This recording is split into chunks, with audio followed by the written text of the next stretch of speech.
Hello dear students, my self Rajnish Kumar.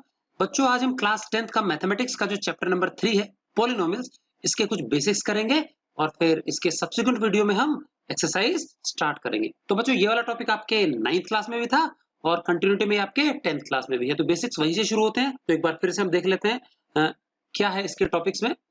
सबसे पहले हम देखेंगे बच्चों, जो पॉलिनोमियल चैप्टर का नाम है इसका मतलब ही क्या होता है, ठीक है। और फिर देखेंगे अलग अलग प्रकार के पॉलिनोमियल्स कौन कौन से होते हैं, क्लासिफिकेशन कैसा है उसका, ठीक है। अलग अलग टर्म्स क्या इन्वॉल्व है इसके अंदर। चलिए, पॉलिनोमियल। पॉली का मतलब होता है मैनी, ठीक है। और नोमिया मतलब होता है टर्म्स। नोमिया शब्द टर्म से बना है।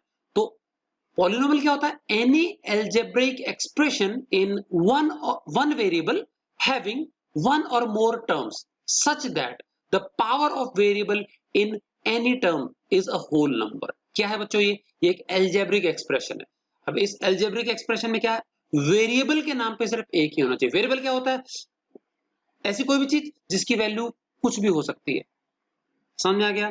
मतलब इन वेरिएबल्स को हम क्या है, अल्फाबेट से शो करते हैं स्मॉल केस में, ठीक है। X Y Z A B C, ठीक है। और any variable is that which can take up any value. कुछ भी वैल्यू उसकी हो सकती है, कोई फिक्स वैल्यू नहीं होती। इसके विपरीत जिन संख्याओं की वैल्यू फिक्स होती है, कांस्टेंट है, उनको हम क्या है? कांस्टेंट कहते हैं। जिनकी वैल्यू चेंज नहीं होती, तो नंबर्स वगैरह जो हो गए वो हमारे कांस्टेंट कहलाते हैं, ठीक है। तो वेरिएबल मींस जिसकी वैल्यू लगातार चेंज हो सकती है या कुछ भी हो सकती है, ठीक। So any algebraic expression in one variable, variable हमको एक ही दिखना चाहिए, having one or more terms. और वो जो अलजेब्रिक एक्सप्रेशन है उसके अंदर एक टर्म भी हो सकती है, दो भी हो सकती है और कितनी भी हो सकती है। समझ में आ गया? कम से कम एक या एक से अधिक टर्म भी हो सकती है। सच that the power of variable in any term, और कोई भी टर्म जो है उसके अंदर जो वेरिएबल की जो पावर है वो होल नंबर ही हो सकती है। मतलब 0 1 2 3 4 ऑनवर्ड्स। समझ में आ गया? नेगेटिव नहीं चलेगी पावर, और फ्रैक्शन में भी नहीं चलेगी। The power of variable can not B negative और फ्रैक्शन, ठीक। फॉर एग्जाम्पल, मान लीजिए कहीं पे हमारा वेरिएबल एक्स है, तो अपॉन में एक्स नहीं आना चाहिए, वन अपॉन एक्स नहीं आना चाहिए, वन अपॉन एक्स स्क्वायर नहीं आना चाहिए, रेसिप्रोकल्स में नहीं आना चाहिए, क्योंकि वन अपॉन एक्स का मतलब हो गया X raise to minus one, ये हो गया X raise to minus two. तो ये पॉसिबल नहीं है, क्योंकि यहाँ पे पावर जो है वो क्या है? नेगेटिव हो गई, X raise to minus one and X raise to minus two respectively. इसी प्रकार से बच्चों, ये जो वेरिएबल एक्स है हमारा, वो हमारा सर्ड में रूट के अंदर नहीं आना चाहिए। स्क्वायर रूट है, क्यूब रूट है। अगर एक्स के ऊपर स्क्वायर रूट का निशान लगा हुआ है, इसका मतलब एक्स रेज टू हाफ हो गया, पावर 1/2 हो गई। क्यूब रूट लगा है, पावर 1/3 हो गई। फोर्थ रूट लगा है, पावर 1/4। Fifth root, power 1/5। मतलब कोई भी रूट लगा है, स्क्वायर रूट होता है तो पावर 1/2 है। और फ्रैक्शन में भी पावर्स नहीं होने चाहिए। तो मतलब समझ में आ गया? जो भी वेरिएबल हो, चाहे वो एक्स हो, चाहे वो वाई हो, चाहे वो जेड हो, एक तो उसकी नेगेटिव पावर नहीं चलेगी। डायरेक्ट नेगेटिव लिखा हो या फिर अपॉन में हो तो नहीं होगा, वो पॉलिनोमियल नहीं कहला सकता। और फिर रूट के निशान के अंदर वेरिएबल नहीं आना चाहिए। कांस्टेंट आ जाए कोई दिक्कत नहीं, वेरिएबल नहीं आना चाहिए। वेरिएबल की पावर फ्रैक्शन नहीं चलेगी। तो ऐसा कोई भी एल्जेब्रिक एक्सप्रेशन जिसमें एक वेरिएबल हो, टर्म्स कितनी भी हो, और पावर जो है वेरिएबल की वो सिर्फ होल नंबर ही हो सकती है, ऐसी किसी भी एल्जेब्रिक एक्सप्रेशन को हम कहते हैं पॉलिनोमियल। अब देखेंगे बच्चों, डिग्री ऑफ पॉलिनोमियल का मतलब क्या होता है। तो कोई भी पॉलिनोमियल है, सपोज उसमें कितनी भी टर्म्स हो, हर एक टर्म, अभी टर्म टर्म क्या होता है, तो देखो यहाँ पे कुछ मैंने एग्जांपल्स लिखे हैं बच्चों। यहाँ पे देखेंगे आप, हमारे जो मैथमेटिकल ऑपरेटर्स होते हैं, प्राइमरी ऑपरेटर्स, वो है प्लस और माइनस का निशान। तो अगर यहाँ पे प्लस का निशान लगा हुआ तो इसका मतलब इसके अगल बगल में दो वैल्यूज होंगी। तो ये एक टर्म हो गई और ये एक टर्म हो गई। समझ में आ गया? तो ये दो टर्म वाला पॉलिनोमियल हो गया। नीचे देखेंगे, देखो प्लस माइनस के दो निशान दिख रहे हैं मुझे। समझ में आ गया? तो दो निशान है तो मतलब एक ज्यादा टर्म होगी उनसे, तो तीन टर्म्स है यहाँ पे। यहाँ एक ही निशान था तो दो टर्म्स है, यहाँ पे तीन निशान है, एक माइनस प्लस माइनस, तो चार टर्म्स हो गई। समझ में आ गया? तो प्लस माइनस के निशान के बीच में, प्लस माइनस निशान से सेपरेटेड जो भी अलग अलग वैल्यूज होती है उन्हीं को हम क्या बोलते हैं? टर्म्स बोलते हैं। तो टर्म में हमारा वेरिएबल भी हो सकता है, कांस्टेंट भी हो सकता है, अकेला कांस्टेंट भी हो सकता है और अकेला वेरिएबल भी हो सकता है। देखो यहाँ पे अकेला वेरिएबल है, यहाँ पे अकेला कांस्टेंट है, लास्ट में ये वेरिएबल कांस्टेंट का मिक्स हो गया। समझ में आ गया? ये सारी चीजें टर्म्स हो गई। समझ में आ गया? अब डिग्री ऑफ पॉलिनोमियल का मतलब क्या है? Highest power of variable in any term of the polynomial. Polynomial की किसी भी टर्म में जो वेरिएबल है उसकी बड़ी से बड़ी पावर को डिग्री कहते हैं। समझ में आ गया? Highest power of variable in any of the term of the polynomial. चलिए, तो डिग्री के आधार पर पॉलिनोमियल के प्रकार क्या होते हैं। तो पहला प्रकार है लीनियर पॉलिनोमियल। ये एक ऐसा पॉलिनोमियल है जिसकी डिग्री होती है 1। So the polynomial with degree 1 is known as linear polynomial. समझ में आ गया? तो लीनियर इसलिए कहा गया क्योंकि इसका यदि हम ग्राफ बनाते हैं तो we get a straight line graph. आपने 9th क्लास में ग्राफ बनाया खूब, सिंगल इक्वेशन का ग्राफ बनाएंगे लीनियर इक्वेशन तो एक लाइन बनेगी, दो इक्वेशंस का बनाएंगे तो दो लाइन बनेंगे आपस में इंटरसेक्ट करती हुई, ठीक है कि नहीं क्या? तो क्या लीनियर पॉलिनोमियल क्या होता है जिसकी डिग्री क्या 1 हो, तो इसका मतलब x की जो बड़ी से बड़ी पावर होगी 1 ही होनी चाहिए। क्वाड्रेटिक पॉलिनोमियल वो होते हैं जिनमें डिग्री क्या होती है 2 होती है, मतलब कहीं ना कहीं एक ऐसा टर्म होगा जहां पे x की या वेरिएबल की जो पावर होगी मैक्सिमम वो 2 होनी चाहिए, ठीक है। तो देखो 2x² - 3x + 1, तो यहाँ पे देखो डिग्री, यहाँ पे पावर सबसे बड़ी से बड़ी 2 है, यहाँ पे 1 नहीं है, यहाँ पे कुछ नहीं है मतलब 0 हो गई, तो सबसे बड़ी पावर 2 हो गई तो क्वाड्रेटिक हो गया। इसी प्रकार से अगर सबसे बड़ी पावर जो है वो क्या हो 3 हो जाए तो डिग्री 3 हो जाएगा, और डिग्री 3 वाला जो पॉलिनोमियल है उसको क्यूबिक पॉलिनोमियल बोलते हैं। तो यहाँ पे मैंने पॉलिनोमियल में क्या है वेरिएबल y ले लिया, y³ - 2y² + y - 5। तो यहाँ पे देखो चार टर्म्स हैं, यहाँ पे लास्ट वाले में पावर 0 है, y की y है ही नहीं, यहाँ पे 1 है पावर, यहाँ पे 2 है, यहाँ पे 3 है, तो सबसे ज्यादा पावर 3 हो गई पहली टर्म में, तो डिग्री हो गया 3, हेंस पॉलिनोमियल क्यूबिक। तो समझ में आ गया, 1 डिग्री वाला लीनियर है, 2 डिग्री वाला क्वाड्रेटिक है, 3 डिग्री वाला क्यूबिक है। समझ में आ गया? ओके जी।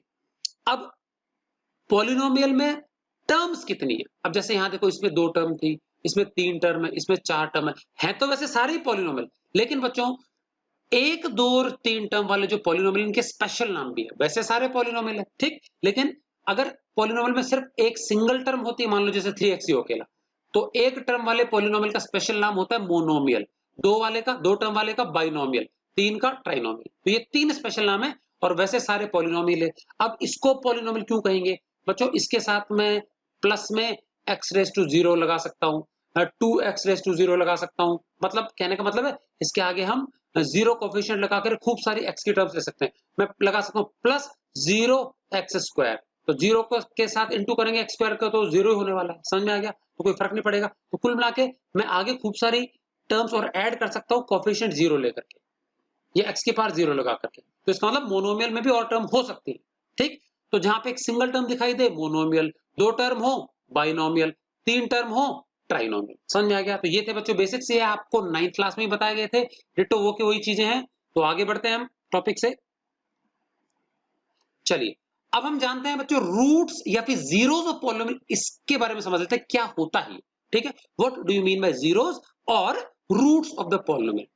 जैसे कि मैंने बताया था पॉलिनोमियल में एक वेरिएबल होता है, चाहे वो x हो, चाहे वो y हो, चाहे वो z हो, वो जो भी वेरिएबल है उसकी जगह क्या न्यूमेरिकल वैल्यू रख दी जाए कि पॉलिनोमियल का रिजल्ट 0 आ जाए, वो वैल्यू जो है x की या y की या जो भी वेरिएबल है उसकी, वो उस पॉलिनोमियल का 0 अथवा रूट कहलाता है। समझ में आ गया?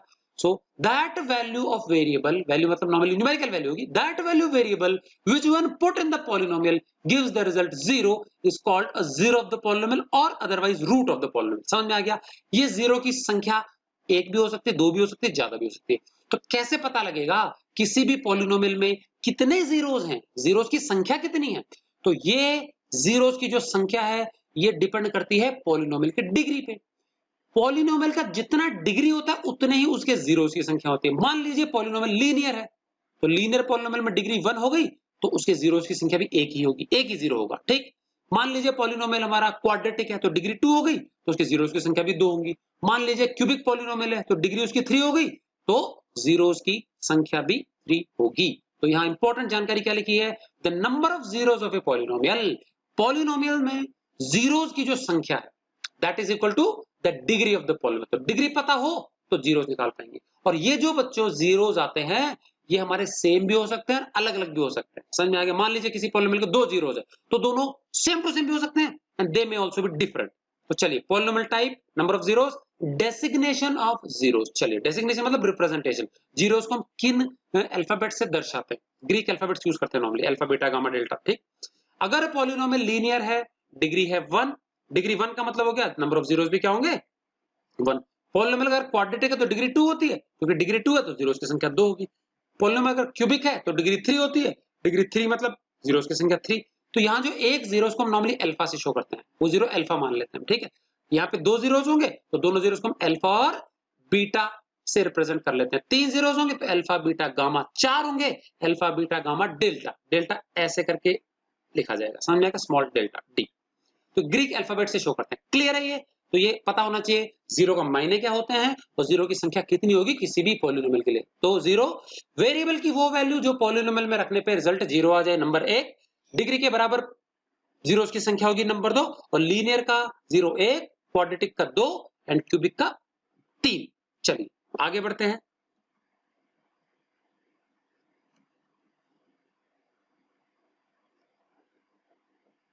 ओके, अब हम देखते हैं बच्चों कि जो क्वाड्रेटिक पॉलिनोमियल है, इस चैप्टर में आपको मेनली क्वाड्रेटिक पॉलिनोमियल से डील करना है, ठीक है।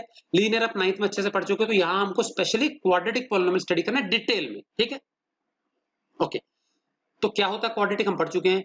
Any polynomial in a single variable having degree 2, तो क्योंकि पॉलिनोमियल है तो वेरिएबल तो एक ही होना चाहिए, और क्वाड्रेटिक बोला है तो डिग्री होनी चाहिए 2। समझ में आ गया। तो एक ऐसा पॉलिनोमियल जिसमें कि एक ही वेरिएबल हो और डिग्री क्या हो 2, वेरिएबल हमारा कुछ भी चलेगा, तो नॉर्मली हम x और y ज्यादातर यूज करते हैं, z भी चल जाएगा, कोई प्रॉब्लम नहीं है। तो यहाँ फिलहाल हम x यूज करेंगे, ठीक। तो एक ऐसा पॉलिनोमियल जिसमें एक ही वेरिएबल हो, नॉर्मली x यूज करेंगे, डिग्री हो 2। तो देखो जनरल फॉर्म क्या होगा, तो यहाँ पे देखो मैं डिक्रीजिंग ऑर्डर में डिग्रीज लिख रहा हूँ, पावर्स लिख रहा हूँ। तो सबसे पहले हाईएस्ट पावर क्या होगी एक्स स्क्वायर, फिर x, और फिर x नहीं है मतलब x की पावर 0, और मैं कोफिशिएंट लगा रहा हूँ 3 टर्म्स की। यहाँ कोफिशिएंट a कोई भी नंबर हो सकता है, b हमारा कोई नंबर हो सकता है, c हो सकता है, और बीच में प्लस लिखे हमारा माइनस भी हो सकता है। समझ में आ गया। तो ax square plus bx plus c, ये हमारा हो गया क्वाड्रेटिक पॉलिनोमियल का जनरल रूप, जनरल फॉर्म।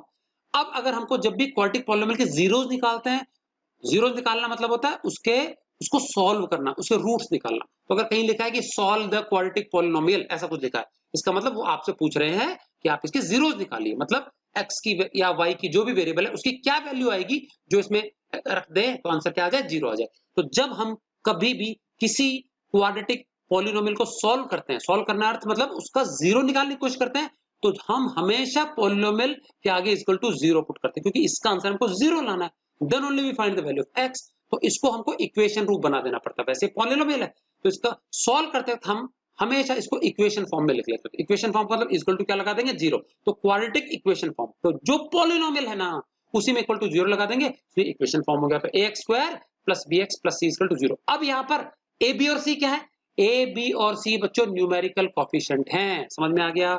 ये संख्या हो सकती है, कॉन्स्टेंट्स हैं ये, और प्लस या माइनस का कोई भी नंबर हो सकता है। लेकिन ध्यान देंगे इसमें से b और c का वैल्यू कुछ भी हो सकता है, कुछ भी मतलब कुछ भी। It can be positive, it can be negative, it can be fraction, it can even be zero, कुछ भी चलेगा। लेकिन a हमारा जो है ना a, वो जीरो नहीं होना चाहिए, जीरो के अलावा कुछ भी चलेगा। अब इंपॉर्टेंट, जीरो क्यों नहीं होना चाहिए, जीरो भी तो एक संख्या है ना, जीरो क्यों नहीं होना चाहिए। तो बच्चों अगर हमारा a ही जीरो हो जाएगा, मैं इसका नाम क्या बोल रहा हूँ, क्वाड्रेटिक इक्वेशन फॉर्म में, क्वाड्रेटिक पॉलिनोमियल है। अगर a जीरो हो जाएगा तो पहले टर्म उड़ जाएगी ना, जीरो टू एक्स स्क्वायर, और जब ये खत्म ही हो जाएगा तो फिर डिग्री 2 नहीं बचेगी, फिर तो डिग्री 1 बचेगी, फिर तो लीनियर हो जाएगा, तो इसका तो अस्तित्व ही संकट में पड़ जाएगा, क्वाड्रेटिक ही नहीं बचा ना। तो इसको अगर हमको क्वाड्रेटिक बरकरार रखना है, then we should ensure that a हमारा जीरो ना हो। समझ में आ गया। तो b एंड c कुछ भी चलेगा, मतलब abc की न्यूमेरिकल कोएफिशिएंट्स हैं, b and c can be anything, but a पे रेस्ट्रिक्शन है, a can not B zero. समझ में आ गया। तो देखो मैंने रीजन लिखा है नीचे, if a is equal to 0, यदि a 0 हो जाएगा तो क्या होगा, then the first term will disappear, पहली टर्म गायब हो जाएगी, and the polynomial will no longer be quadratic as degree would become 1। तो पॉलिनोमियल क्वाड्रेटिक नहीं बचेगा क्योंकि डिग्री तो 1 हो जाएगी, सिर्फ आगे की दो चीज बचेंगी, डिग्री 1 हो जाएगी तो लीनियर में बदल जाएगा, और हम क्वाड्रेटिक पॉलिनोमियल पढ़ रहे हैं तो डिग्री 2 ही चाहिए, 2 चाहिए मतलब a 0 नहीं होना चाहिए, गायब नहीं होना चाहिए। हाँ ये गायब हो गया कोई दिक्कत नहीं, b 0 हो गया, ये उड़ा दो तो भी डिग्री 2 ही रहने वाली, c उड़ा दो तो भी डिग्री 2 ही रहने वाली, a नहीं 0 होना चाहिए। क्लियर है। तो बच्चों ये था general form of quadratic polynomial, ax square plus bx plus c where a is not equal to 0 and it can also be written in equation form जहां पे हम इक्वल टू 0 लिख देंगे। क्लियर। सॉल्व करते वक्त हमको ऐसे ही लिखना है। चलिए आगे चलते हैं। अब हम सॉल्व करना सीखेंगे। समझ में आ गया। How to solve quadratic equation, वहां आ जाएगा find the roots of the equation, solve the quadratic equation, इस तरह की चीजें आ सकती है। समझ में आ गया। तो find the zeros of the polynomial, ऐसा कुछ। तो मतलब कुल मिला के जीरोस पूछा है, रूट्स पूछा है, तो सॉल्व करना पड़ेगा। ठीक। तो सॉल्व करने के मायने समझ लेंगे। It means, what do you mean by solving, it means finding the zeros of equation और पॉलिनोमियल। चाहे इक्वेशन पॉलिनोमियल दिया तो भी इक्वेशन बनाना है उसको, ठीक है। तो जीरोस निकालने हैं इक्वेशन या फिर पॉलिनोमियल के जो भी क्वाड्रेटिक है। ठीक। Okay. For a quadratic polynomial, for a quadratic polynomial अभी हमारा क्वाड्रेटिक पॉलिनोमियल ऐसा होगा ax square plus bx plus c। अब बताओ डिग्री कितनी है इसकी 2, तो डिग्री इक्वल टू 2। तो since degree is equal to 2 तो जीरोस भी कितने होंगे 2 ही तो होंगे अभी पढ़ा हमने। तो therefore the number of zeros will be 2 और इस जीरोस हम मान लेते हैं अल्फा बीटा हमने पिछली स्लाइड में देखा था। तो अगर क्वाड्रेटिक पॉलिनोमियल है तो डिग्री हुई 2 और डिग्री 2 है तो नंबर ऑफ जीरोस भी 2 होंगे और नंबर ऑफ जीरोस दो हैं उनको हमने मान लिया अल्फा और बीटा। तो मतलब हमको अल्फा और बीटा निकालना है। समझ में आ गया? अल्फा और बीटा निकालना है। तो अब मेथड्स कौन कौन से हमारे पास, what are the existing methods for finding these two roots that is alpha and beta. बच्चों 3 मेन मेथड्स हमारे पास। पहला मेथड बाय फैक्टराइजेशन मेथड या मिडिल टर्म स्प्लिटिंग। आप चैप्टर नंबर 2 में इसको पढ़ चुके हो। चैप्टर नंबर 2 मतलब सॉरी 9th क्लास में पढ़ चुके हैं। फैक्टराइज करते हैं ना मिडिल टर्म स्प्लिटिंग, तो हम यहाँ पे भी देख लेंगे डिटेल में, कोई दिक्कत नहीं है। तो फैक्टराइजेशन मेथड से हम निकाल सकते हैं क्या, अल्फा और बीटा मतलब रूट्स या जीरोस। उसके बाद बाय स्टैंडर्ड फॉर्मूला। बच्चों कई नाम इसके, या तो स्टैंडर्ड फॉर्मूला बोलते हैं या क्वाड्रेटिक फॉर्मूला बोलते हैं क्योंकि क्वाड्रेटिक इक्वेशन को सॉल्व करने के लिए यूज होता है, या फिर इसी को बोलते हैं श्रीधराचार्य सूत्र या फिर श्रीधराचार्य फॉर्मूला। 3 नाम है इसके, स्टैंडर्ड फॉर्मूला, क्वाड्रेटिक फॉर्मूला और श्रीधराचार्य फॉर्मूला। इन तीनों में से तो कई बार आता है कि solve the following quadratic equation by quadratic formula, by standard formula और बाय यूजिंग श्रीधराचार्य सूत्र। समझ में आ गया?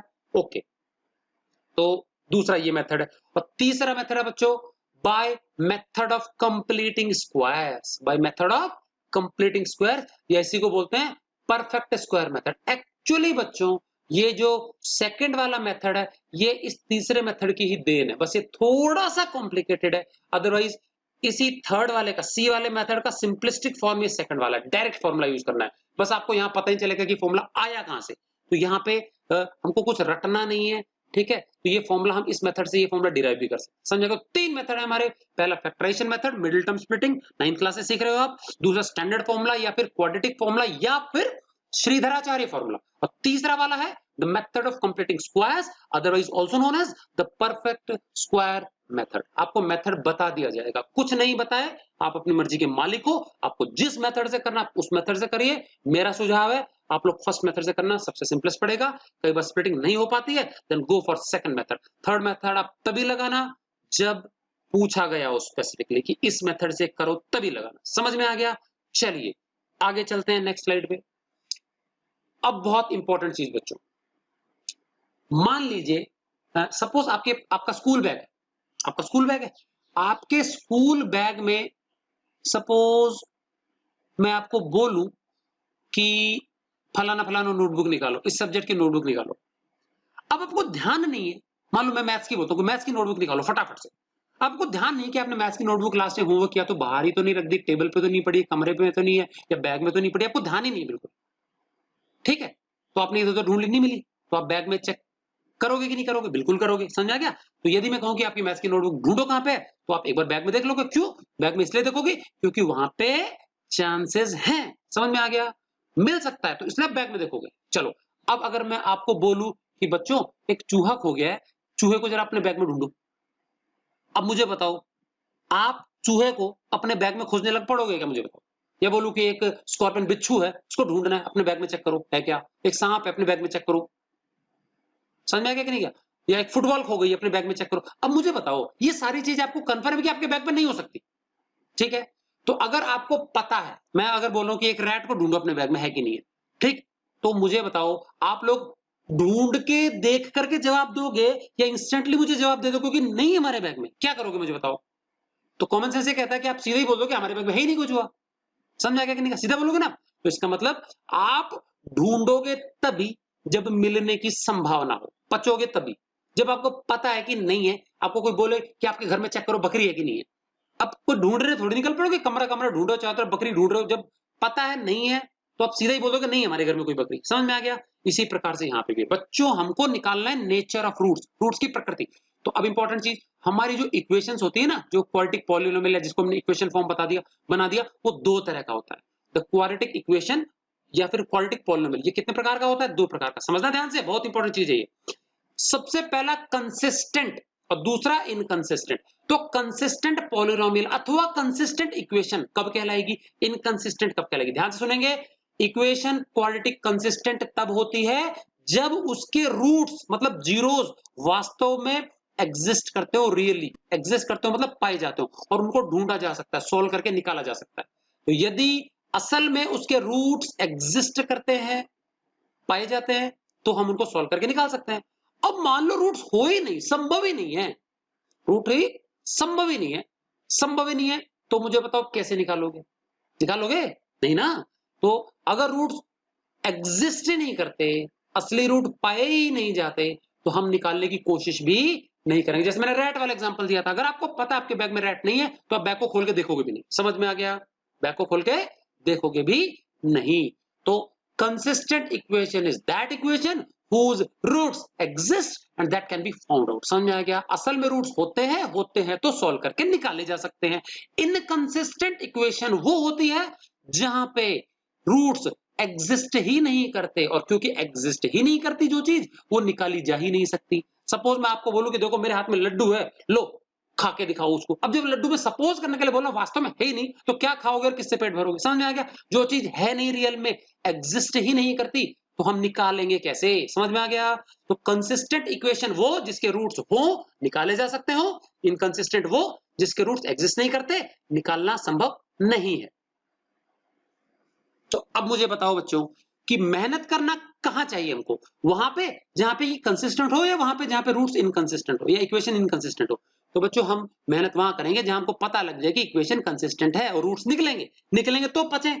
अगर पहले ही पता लग जाए हमको कि इक्वेशन इनकंसिस्टेंट है, रूट्स तो संभव ही नहीं है, तो हम क्यों निकालेंगे? ये बच्चों वैसा ही है बिल्कुल, जैसे अगर आपको बता दिया जाए ना कि ये वाला क्वेश्चन कल एग्जाम होने वाला है और कल वाले एग्जाम में आएगा, तो बच्चों आप या उसको उसके पीछे मेहनत करोगे कि नहीं करोगे? करोगे। अब चाहे वो याद करना हो, चाहे वो चिट्स बनाना हो, कुछ भी करना हो, करो तो आप, ठीक है। लेकिन अगर आपको कंफर्म पता लग जाए कि ये क्वेश्चन एग्जाम में नहीं आएगा, बिल्कुल भी कोई चांस नहीं है, या सिलेबस से ही हट गया है, आप उसको खोल के देखोगे भी नहीं, पढ़ोगे भी नहीं। समझ में आ गया? क्योंकि मेहनत पता है कोई फायदा ही नहीं है उसको पढ़ने का, तो आप नहीं पढ़ोगे। तो ऐसे यहाँ पे भी है।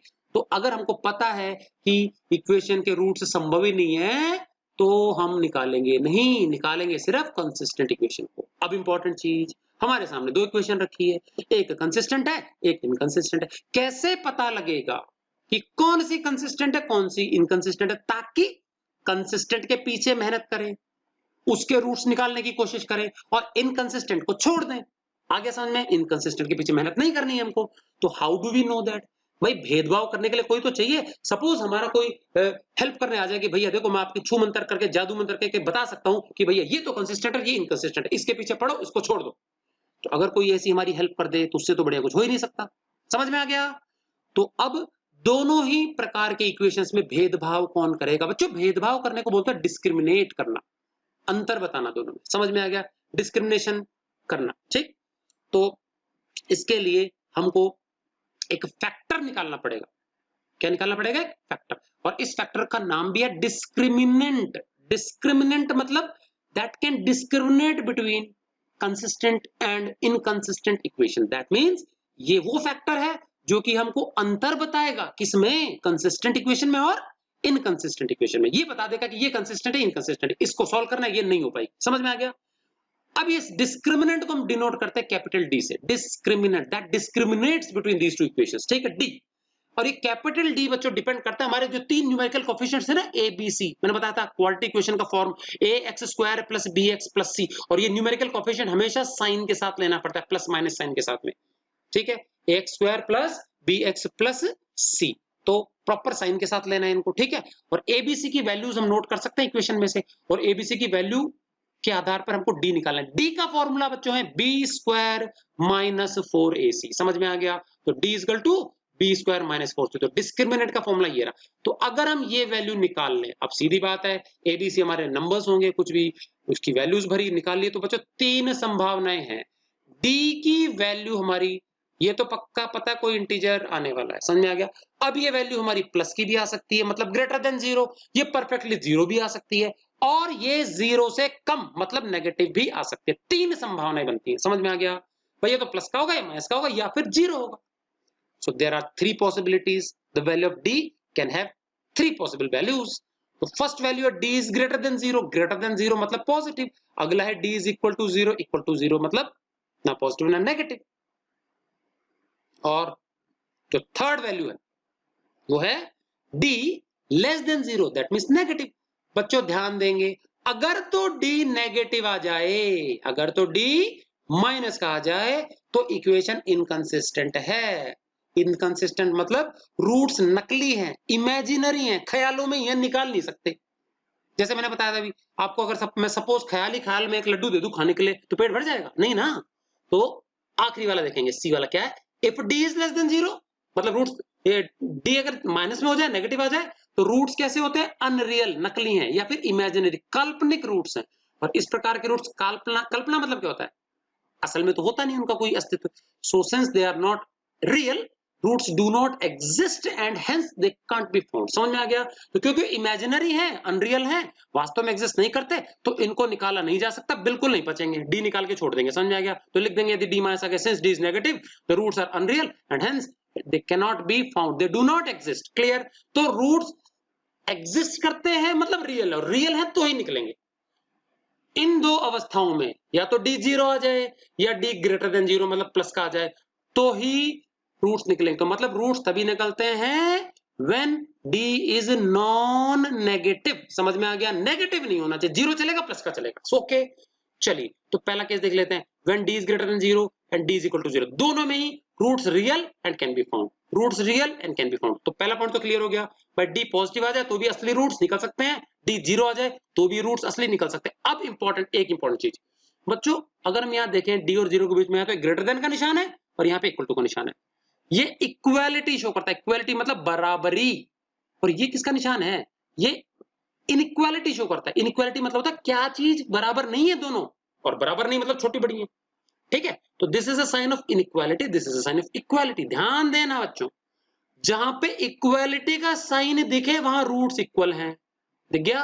और जहां इनइक्वालिटी का साइन दिखे वहां रूट्स भी अलग अलग आएंगे, छोटे बड़े आएंगे, एक छोटा एक बड़ा, मतलब डिफरेंट रूट्स आएंगे। ओके, तो ध्यान देना, बराबर में बराबर, नॉट बराबर में नॉट बराबर, याद रहेगा। तो अगर हमारा डी पॉजिटिव है, ग्रेटर देन 0 है, that means the roots are distinct. Distinct मतलब अलग अलग, और अनइक्वल तो मतलब अल्फा की वैल्यू और बीटा की वैल्यू अलग अलग आने वाली है, एंड इस प्रकार के रूट्स डिस्टिंक्ट रूट्स कहलाते हैं। वेरएज अगर डी 0 आ गया तो इसका मतलब रूट्स क्या होते हैं? बराबर। और बराबर का मतलब होता है, इसको हम बोलते हैं कोइंसिडेंट रूट्स। कोइंसिडेंट रूट्स मतलब same to same value, alpha 0 आएगा वही क्या आएगा? बीटा। तो मैं बता चुका बच्चों कि दो रूट्स होंगे, दो जीरोस होंगे, तो दोनों की वैल्यू सेम टू सेम भी हो सकती है और उनकी वैल्यू डिफरेंट भी हो सकती है। समझ में आ गया? तो बच्चों हम क्या करेंगे, कोई भी इक्वेशन दे दिया और पूछा कि भाई रूट्स का नेचर निकालो, तो सिर्फ हमको डी निकाल के और ये 2 पॉइंट्स लिख देना जो भी आए। मान लीजिए डी निकाल लिया हमने, इक्वेशन लिख लिया, डी निकाल लिया, डी हमारा 0 से ज्यादा आ गया, पॉजिटिव आ गया, तो लिखेंगे since D is greater than 0, roots are real, they can be found, and roots are distinct और unequal, alpha not equal to beta. बस खत्म कर देंगे यहाँ पे। अगर सिर्फ नेचर ऑफ रूट्स के बारे में जानकारी बोलिए, फिर आगे बोला कि भैया सॉल्व भी करो, असली हो तो निकालो भी, तो फिर निकालने का तरीके 3 है, वो देख लेंगे आगे क्या। तो निकालेंगे तभी, पचेंगे तभी जब कंसिस्टेंट हो, जब असली हो। समझ में आ गया? अगर मान लो डी 0 आ गया तो लिख देंगे since D is equal to 0, roots are real, can be found, and roots are coincident या फिर equal, alpha is equal to beta, यहां छोड़ देंगे। और मान लो ये नेचर हो गया, ठीक है, इसमें भी रूट्स निकल जाएंगे, सॉल्व कर लेंगे किसी मेथड से, अल्फा की वैल्यू बीटा की वैल्यू बराबर आ जाएगी, कोई प्रॉब्लम नहीं है, वो बाद में देखेंगे। ठीक, कैसे निकालना है बाद में देखेंगे। ठीक, तो नेचर के बारे में पूछा तो इतना ही छोड़ देंगे। और अगर मान लो डी नेगेटिव आ जाए तो लिख देंगे रूट्स क्या है? अनरियल है, इमेजिनरी है, दे can not be found, they do not exist. Clear है? तो नेचर पूछे तो आपको बस ये पॉइंट्स तक ही लिख देना है, डी की वैल्यू के आधार पे। ठीक, अब आगे find the nature of roots and if they are real also find the roots, ऐसा आ जाए। भाई असली हो तो निकाल भी लो। तो निकालने का तरीका मैंने 3 बताए आपको, फैक्टराइजेशन मेथड, ये आपको पता ही है ऑलरेडी, हम देख लेंगे एक्सरसाइज में करेंगे तब। तो आगे की जो 2 मेथड्स है बच्चों को मैं समझाऊंगा, पहले बताऊंगा क्वाड्रेटिक फार्मूला क्या होता है। समझ में आ गया कि नहीं क्या?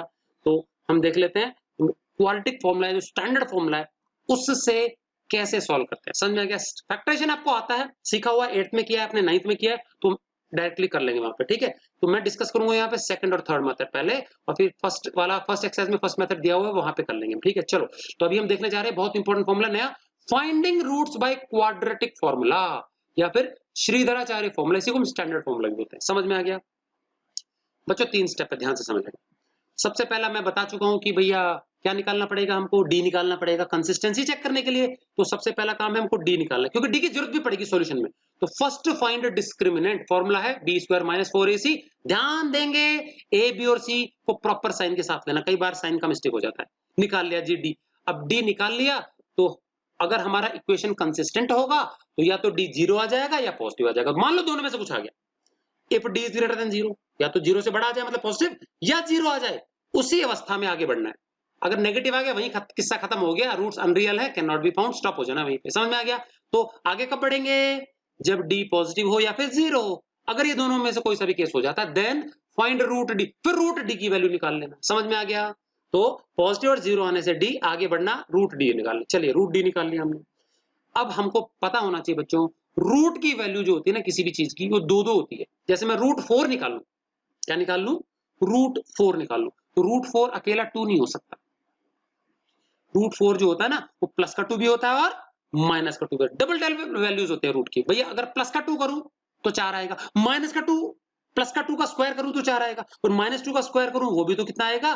4 ही आएगा ना। तो जैसे 2 का स्क्वायर 4 और माइनस 2 का स्क्वायर 4, तो 4 का रूट करें प्लस 2 भी आना चाहिए माइनस 2 भी आना चाहिए। तो रूट डी की वैल्यू बच्चों प्लस की भी आएगी माइनस की भी आएगी। एक बार प्लस का रूट डी और माइनस का रूट डी आएगा, ठीक है। जैसे मान लो डी हमारा 16 आ गया, तो रूट 16 निकालूंगा तो प्लस 4 और माइनस 4 आना चाहिए, ठीक है। अभी प्लस और माइनस अलग अलग ना लेके हम सिर्फ अगर 4 भी लिख लेंगे तो भी कोई प्रॉब्लम नहीं है, लेकिन हमको ध्यान होना चाहिए कि प्लस और माइनस की दो वैल्यूज हों। अब डायरेक्ट फॉर्मूला है हमारे जीरोस निकालने का। हम जानते हैं, मैंने बताया था कि क्वाड्रेटिक इक्वेशन है, क्वाड्रेटिक पॉलिनोमियल में दो जीरोस को हमने डेजिग्नेट किया है अल्फा और बीटा से। तो पहला जीरो अल्फा है, दूसरा जीरो बीटा, डायरेक्ट। और ये अल्फा और बीटा जो होते हैं बच्चों एक्स की वैल्यूज होती हैं, एक्स मतलब हमारा जो वेरिएबल है, ठीक है। तो पहला जीरो एक्स की पहली वैल्यू ये होगी, दूसरी वैल्यू होगी, दोनों सेम भी हो सकती है अलग भी हो सकती है। सेम कब होगी? दोनों अल्फा और बीटा इक्वल होंगी जब डी जीरो हो जाए, और अगर डी पॉजिटिव हो गया, जीरो से बड़ा है, तो ये अलग आएगा ये अलग आएगा। समझ में आ गया? चलिए, तो अल्फा की वैल्यू का ध्यान से सुनेंगे, formula minus B plus root D upon 2a। समझ में आ गया? Minus B plus root D upon 2a। और बीटा की वैल्यू सेम टू सेम है, बस यहां बीच में माइनस आ जाएगा, तो minus B minus root D upon 2a। तो ये a और b तो हमको इक्वेशन में मिल जाएगा, और रूट डी हमको यहां से मिलेगा। और देखो रूट डी में जैसे क्या होता है, प्लस का भी होता है माइनस का भी होता है, तो एक बार यहां प्लस ले लिया, अगली बार यहां माइनस ले लिया। समझ में आ गया? तो ये जो पीछे साइन का बदलाव है ना, ये रूट डी की दो वैल्यूज के कारण ही है। Since root D has two values, we have two roots. समझ में आ गया? तो अल्फा की वैल्यू होगी minus B plus root D by 2a, beta की वैल्यू की minus B minus root D by 2a। A B C की वैल्यू यहाँ भरनी है, और ये माइनस हमारे फॉर्मूले का। मान लो बी आ गया हमारा -3, तो यहाँ पे पहले तो फॉर्मूले का माइनस लगाएंगे, और फिर बी हमारा -3, तो एक और ब्रैकेट में लिख के -3 लिखेंगे। ये ध्यान रखना बच्चे, ये बहुत गड़बड़ करते हैं यहाँ पे। बी हमारा -3 है तो यहाँ माइनस लगा देंगे, फिर वहां से पढ़ेंगे -3, फिर -3 में से माइनस तो लग ही गया, फिर अकेले 3 लिख देंगे, तो गड़बड़ हो जाएगा। समझ आ गया? ये फॉर्मूले का माइनस है, बी खुद के साथ भी एक माइनस लेके आ रहा है, तो डबल माइनस हो जाएंगे, तो प्लस हो सकता है। समझ में आ गया? ये ध्यान रखेंगे अपने, और कोई दिक्कत नहीं है। तो फॉर्मूला याद रखिएगा, minus B plus root D by 2a minus B minus root D by 2। Books में आपको बच्चों ये जो रूट डी मैंने लिखा ना शॉर्ट में, जैसे डी के स्थान पे पूरा लिखा है बी स्क्वायर माइनस 4ac, तो कोई प्रॉब्लम नहीं है, ये ज्यादा सिंपल है। रूट के अंदर बी स्क्वायर माइनस 4ac, लंबा लंबा याद करोगे, इससे बढ़िया ये alpha equal to minus B plus root D by 2 and where D equal to B square minus 4ac। Clear है? चलिए, तो जीरोस निकाल लेंगे हम। अब एक बहुत इंपॉर्टेंट चीज बच्चों, ये जो जीरो है ना, जीरो कौन से, अल्फा और बीटा, इनकी काफी रिश्तेदारी है ए बी और सी कोफिशिएंट से। तो अभी हम ये देखेंगे कि ये जो ए बी और सी है ना, ए बी और सी, ये किस प्रकार से संबंधित है हमारे इन दो जीरो से। How are they zeros related with A B and C, the numerical coefficients of the quadratic polynomial equation. समझ में आ गया? तो अभी हम पढ़ने जा रहे हैं relationship between zeros and coefficient. समझ में आ गया? चलिए, हमारा क्वाड्रेटिक पॉलिनोमियल ये रहा ax square plus bx plus c बराबर 0। ये हमारा क्या है? क्वाड्रेटिक पॉलिनोमियल है, जिसके जीरोस अल्फा और बीटा होते हैं, जो हमने निकालने का तरीका सीख लिया। मान लीजिए हम अल्फा और बीटा निकाल चुके, निकाल ले तो हमारे पास दो वैल्यूज होंगी। अब मुझे बताओ, क्या अल्फा और बीटा को हम जोड़ सकते हैं? बिल्कुल जोड़ सकते हैं। क्या इनको हम इंटू कर सकते हैं? बिल्कुल इंटू कर सकते हैं। समझ में आ गया? तो एक बार इनको जोड़ेंगे, एक बार इनको मल्टीप्लाई करेंगे। चलिए, तो देखो ये हमारा जीरोस है, निकाल चुके, सॉल्व कर लिया हमने इस पूरे तरीके से, ठीक है ना। तो अब एक बार क्या करेंगे, देखो सम ऑफ जीरोस निकालना है, जीरोस का जोड़, और जोड़ को हमने एस से रिप्रेजेंट किया। एस मतलब होता है सम, किसका? जीरोस का, अल्फा और बीटा। तो सम ऑफ जीरोस मतलब होता है अल्फा प्लस बीटा। तो भाई सॉल्व करके जो भी दो वैल्यूज आ जाएंगी, दोनों को जोड़ देंगे, लिख देंगे, आ जाएगा S. So we can have S by adding the zeros. इसी प्रकार से प्रोडक्ट ऑफ जीरोस भी निकाला जा सकता है। प्रोडक्ट ऑफ जीरोस मतलब एल और बीटा को इंटू कर लेंगे, तो भैया यहाँ इंटू कर लेंगे, तो हमारे पास बच्चों दो नतीजे आ जाएंगे, एक आ जाएगा एस और एक आ जाएगा पी। अब मुझे बताओ एस और पी तक पहुंचने के लिए हमको क्या करना पड़ा? हमको पहले पॉलिनोमियल या इक्वेशन लिखनी पड़ी, डी निकालना पड़ा, पता करना पड़ेगा कंसिस्टेंट है कि नहीं है, कंसिस्टेंट हुआ तो फिर रूट डी निकाला, रूट डी निकाला तो अल्फा और बीटा निकाला, अल्फा और बीटा निकाला तो अल्फा प्लस बीटा निकाला, फिर अल्फा इंटू बीटा निकाला। बड़ी मेहनत लगी। आपको पता है एस और पी सम और प्रोडक्ट हम एक झटके में निकाल सकते हैं बिना इतनी मेहनत किए। बहुत आसान है। अगर हमको सिर्फ ए बी और सी कोफिशिएंट्स पता है ना, झटके में चुटकी बजाते ही निकल जाएगा। समझेंगे ध्यान से क्या है? सम ऑफ प्रोडक्ट्स, सम जो कि हमने इतने लंबे तरीके से निकाला अल्फा प्लस बीटा, इसका एक डायरेक्ट फॉर्मूला है माइनस का बी बाई ए, माइनस का बी बाई ए, मतलब ये जो सेकंड कोफिशिएंट है ये माइनस बी अपॉन ए, ठीक है। और प्रोडक्ट का फॉर्मूला है सी बाई ए, यहां माइनस नहीं है, ध्यान देना, सम में माइनस है, प्रोडक्ट में माइनस नहीं है। क्लियर है? तो सम ऑफ जीरोस होता है माइनस का बी बाई ए। तो आप या तो इस लॉन्ग मेथड से निकाल लो या इस सिर्फ कोफिशिएंट को यूज करने के लिए, भाई पॉलिनोमियल तो देंगे देंगे, तो एबीसी तुमको तुरंत ही पता लग जाएगा। तो ये जो बी ए की वैल्यू है माइनस का ले लेना वो वैल्यू, तो माइनस बी और अपॉन में ए कर देना, जो आएगा सीधा दोनों जीरोस का सम आ गया। और product of polynomials C upon A होता है। समझ में आ गया? तो डायरेक्टली हम ऐसे भी निकाल सकते हैं।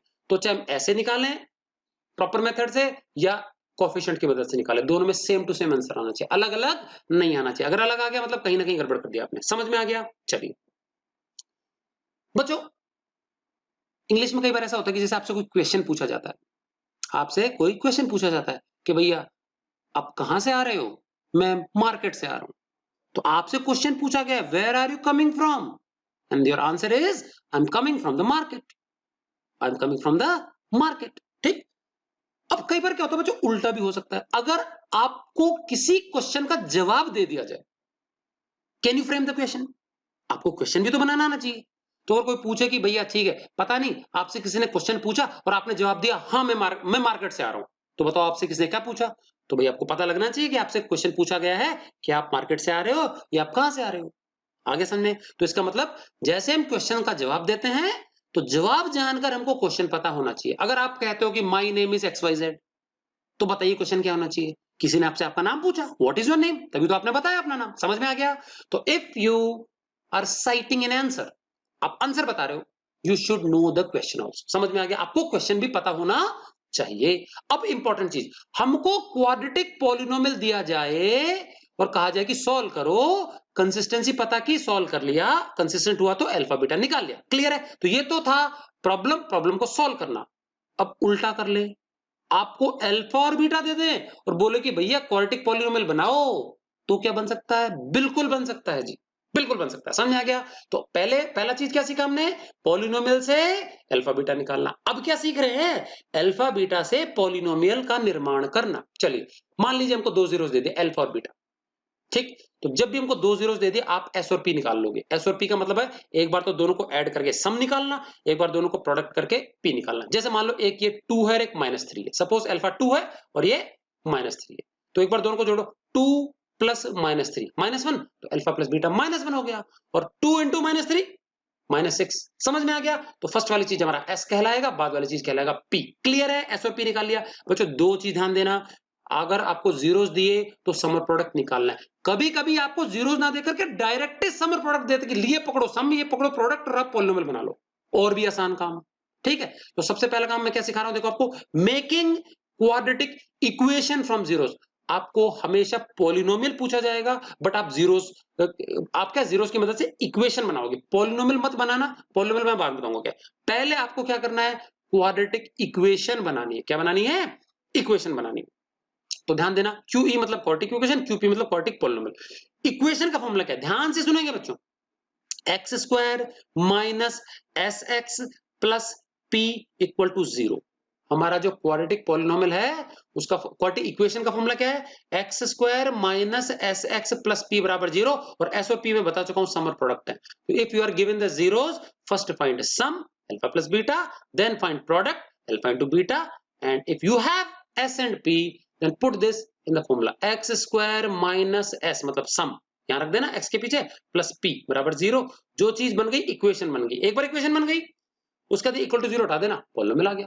तो अगर आपको इक्वेशन पूछा है ऐसे लिख दो, पॉलिनोमियल पूछा है एक बार इक्वेशन बनाओ, बाद में पॉलिनोमियल इक्वल टू 0 हटा देना। मैं इक्वल टू 0 क्यों लगा उसका कारण, मान लो आपके यहाँ पे फ्रैक्शंस आ जाते हैं, मान लो ये आ गया 2/3, तो अपॉन में क्या आया 3 आया, तो भाई इस तरफ का पूरा मैं एलसीएम ले लूं तो नीचे एलसीएम में क्या आएगा 3 आएगा, भाई ऊपर तो कुछ कुछ आएगा नीचे तो 3 आएगा ना, वो 3 इधर 0 के साथ इंटू हो जाएगा और वो उड़ जाएगा, तो सिर्फ पीछे का जो बचा कुछ है फिर वही आएगा। समझ में आ गया? तो 0 लेके हम फ्रैक्शंस हटा सकते हैं। तो यहाँ कई बार फ्रैक्शंस आते हैं अपॉन में आते हैं और हमको कभी भी कोएफिशिएंट्स एबीसी अपॉन में नहीं रखने होते हैं, तो अपॉन हटा करके ही बताना पड़ेगा। समझ में आ गया? तो इसलिए हम हमेशा बनाएंगे इक्वेशन और फिर लिखेंगे पॉलिनोमियल। क्लियर है? तो फॉर्मूला समझ में आ गया? इफ यू हैव अल्फा, तो दो तरह के क्वेश्चन आते हैं इसमें, आपको अल्फा और बीटा दे देंगे तो क्या होगा, आपको क्या करना पड़ेगा, अल्फा बीटा दे देंगे तो सम और पी निकालना पड़ेगा, एस और पी निकालना पड़ेगा और पी इसमें रख देना। और आपको अगर डायरेक्ट सम और प्रोडक्ट देते हैं तो सीधा इसमें रख देना। पहले इक्वेशन बनाएंगे, then remove equal to 0 and then you will finally have the quadratic polynomial. समझ में आ गया? तो बच्चों ये थे इस चैप्टर के बेसिक्स। इसके बाद एक कंप्लीटिंग स्क्वायर वाला मेथड और रह जाएगा, वो मैं एग्जांपल्स जैसे मैं आपको समझाऊंगा क्वेश्चंस उसी दौरान में समझाऊंगा। समझ में आ गया कि नहीं का? तो इतने बेसिक्स काफी हैं इस चैप्टर में, और फिर लास्ट में हम पॉलिनोमियल्स के एचसीएफ एलसीएम निकालना भी सीखेंगे, लेकिन उसके लिए आपको फैक्टराइज करना आना चाहिए, जो कि 9th स्टैंडर्ड में आपके क्यूबिक जो पॉलिनोमियल्स हैं, जो आपको मैंने synthetic division method 9th class में बताया, तो उसको एक बार रिवीजन मार लेंगे, वो जरूरी होगा, अभी काम आने वाला है। डिवीजन आपको आना चाहिए, तो यहाँ पे आपको डिवीजन भी सिखाया जाएगा। ठीक, तो क्वाड्रेटिक पॉलिनोमियल्स को कैसे यहाँ पे फैक्टराइज करना है वो देखेंगे हम इसके नेक्स्ट वाले वीडियो में। ठीक है, तो बच्चों आज के वीडियो के लिए इतना ही, एंड बने रहिए, मिलते हैं नेक्स्ट वीडियो में। इसको अच्छे से समझ के आप लोग नोट कर लेंगे। क्लियर है? चलिए, good bye and thanks for watching.